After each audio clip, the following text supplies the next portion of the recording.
হে viewers, চিনামিনি নিপ্পনের নতুন আরেকটি ব্লগে আপনাদের সবাইকে জানাচ্ছি অনেক অনেক প্রীতি আর শুভেচ্ছা। যেহেতু আপনারা আগের ব্লগটার মধ্যে দেখেছিলেন আমার মেয়ের ৮ বছরের জন্মদিনের একটা রাত্রে ১২টার সময় কেক কাটিং প্রোগ্রাম ছিল, তো যাই হোক সেই কেক কাটিংয়ের আগে আমি আমার মেয়েকে সারপ্রাইজ দেওয়ার জন্য এই গিফটটা প্যাক করি। আর এই গিফটটা যে কী গিফট আপনারা ভিডিও দেখলেই বুঝতে পারবেন। এই গিফট র্যাপটা আমি বাড়িতে করতে পারছিলাম না, কারণ আমার মেয়ে দেখে ফেলবে আর আমি চাচ্ছিলাম না ওর রাত ১২টার আগে এই গিফটটা দেখুক।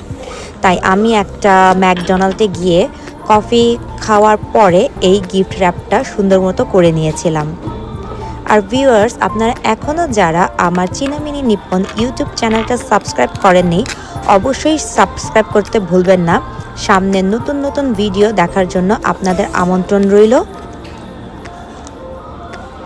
বাচ্চাদের গিফটটা এমনই হওয়া উচিত যে গিফটটা তারা পছন্দ করে থাকে বা যেটা তারা ডে টু ডে লাইফে ইউজ করে থাকে। তারা টাকা, সোনা, গয়না এসব কিছুরই মর্ম বুঝে থাকে না। তারা বিভিন্ন টাইপের খেলনা, শৌখিনতার জিনিস এসবই পছন্দ করে থাকে। তো আমার মেয়েকে যে গিফটটা দিয়েছিলাম সেটা হচ্ছে ওরি সাইজের একটা ছোট্ট ড্রেসিং টেবিল আর আয়না। আর সাথে ছিল ছোট্ট একটা মিরর সিস্টেম চিরুনি, যেটা ও স্কুলে নিয়ে যাবে আর মাঝে মাঝে চুল আঁচড়াতে পারবে।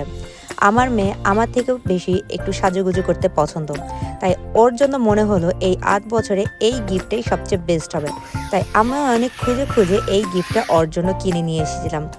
আর যেটা চিন্তা করেছিলাম সেটাই হয়েছে। ও মারাত্মক খুশি হয়েছে এই গিফটটা পেয়ে।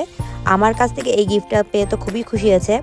এখন নেক্সট হচ্ছে ও ওর পাপার কাছ থেকে কি গিফট পেলো সেইটা দেখার জন্য অবশ্যই ওর বার্থডের ব্লগগুলো আপনাদের কন্টিনিউ করে যেতে হবে। আজকে এই পর্যন্তই। ধন্যবাদ সবাইকে।